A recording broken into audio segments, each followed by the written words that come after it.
Сәлем достар, бүгін біз павлова әзірлейміз. Ол үшін жұмыртқаның ағын қантпен жақсылап өз формасын ұстап тұрарлық деңгейде болғанша жақсылап араластырамыз.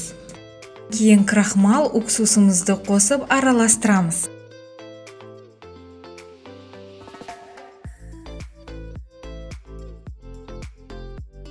Қиюланған соң қалыпқа саламыз.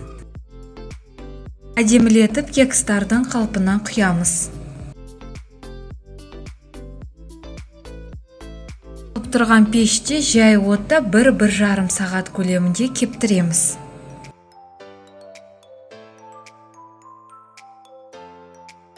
Енді кремін әзірлейміз. Ол үшін сливкеге сгущенканы қосып жақсылап араластырамыз.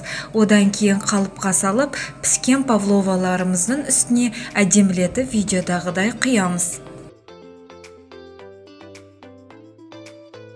Оңаша безендіруге болады. Мен жаңғақ ұнтақтарын септім. Міндетті түрде жасап көріңіздер, өте дәмді болып шығады.